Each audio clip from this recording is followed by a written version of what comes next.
आवाज आपकी, खबर हमारी। आप देख रहे हैं न्यूज 24 उल्लासनगर। बोट क्लब के सुशोभीकरण के लिए 5 करोड़ की मंजूरी। सांसद श्रीकांत शिंदे के प्रयासों से होगा कायापलट। राजेंद्र चौधरी ने किया बोट क्लब का निरीक्षण। उल्लासनगर में कई वर्षों से बोट क्लब की बदहाली से नागरिक परेशान थे। आखिरकार सांसद श्रीकांत शिंदे के प्रयासों से इस उद्यान के सुशोभीकरण के लिए 5 करोड़ रुपए की राशि मंजूर की गई है, जिससे जल्द ही बोट क्लब का कायापलट होगा।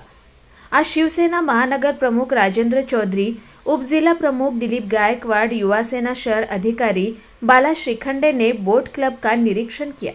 उन्होंने बताया कि बोट क्लब में कौन कौन सी व्यवस्थाएं स्थापित की जाएंगी। इसके लिए डीसीआर तैयार किया जा रहा है। इसके बाद जल्द ही काम शुरू होने की संभावना है। कधी काळी नगरपालिकेच्या काळामध्ये नगरपालिकेचे शान असलेले हे बोट क्लब काही वर्षानंतर त्याची दुरावस्था झाली आणि आता तर त्याची खूप दुरावस्था आहे आणि लोक या ठिकाणी प्रायव्हेट गाड्या उभ्या करतायत। लोकांनी या बोट क्लबची दुरावस्था केलेली आहे, परंतु या बोट क्लबमध्ये सध्याही गणपती विसर्जन आणि छठ पूजा असे कार्यक्रम होत आहेत। पण हे कार्यक्रम चांगल्या पद्धतीने व्हावेत, लोकांना छठ पूजा करता यावी, चांगला पवित्र सण साजरा करता यावा, गणेश विसर्जन चांगलं व्हावं यासाठी खासदार डॉक्टर श्रीकांत शिंदे साहेब यांनी महापालिकेला 5 कोटी इतका निधी दिलेला आहे त्यांच्या निधीमधून, आणि 5 कोटी सारखे इतका निधी घेऊन या बोट क्लबचं आता सुशोभीकरण करण्याचं काम महापालिकेच्या माध्यमातून होणार आहे।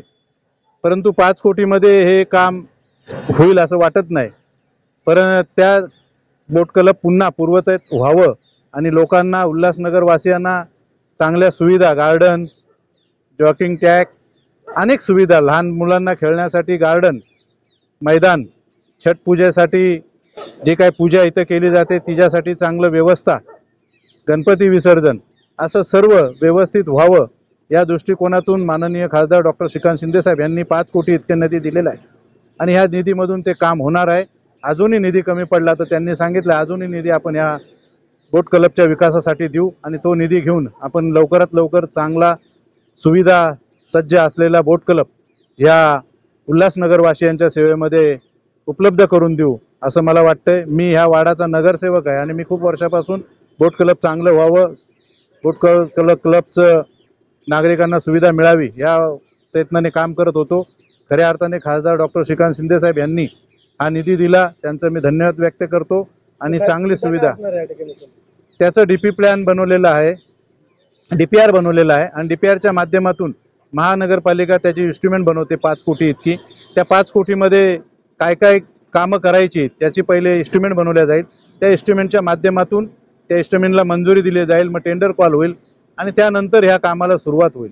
परंतु ते काय काय कामं करायची, सर्वात पहिले तर इथे कंपाऊंड वॉल सगळे तुटलेली, जुनी झाली होती, नादुरुस्त झाले, कंपाऊंड वॉल तुटलेले, गेट नसल्यामुळे सगळे बाहेरची वाहनं इथे येऊन उभे राहत आहेत। बोट क्लबची नादुरुस्त झालेला आहे, बोट क्लबची अवस्था फार खराब झालेली आहे आणि अशा वेळेला पहिले बाउंड्री वॉल झालं पाहिजे, गेट झाला पाहिजे, इथं सिक्युरिटी असली पाहिजे आणि त्यानंतर बोट क्लबमध्ये गणेश विसर्जनासाठी, गणपती विसर्जनासाठी जे काही व्यवस्था चांगल्या प्रकारे झाली पाहिजे, छठ पूजासाठी चांगली व्यवस्था झाली पाहिजे आणि त्यानंतर जॉकिंग ट्रॅक झालं पाहिजे, लोकांना गार्डन किंवा खेळाचं मैदान मुलांना ज्या पद्धतीने करता येईल त्या पद्धतीने केलं पाहिजे अशी आमची सूचना आहे।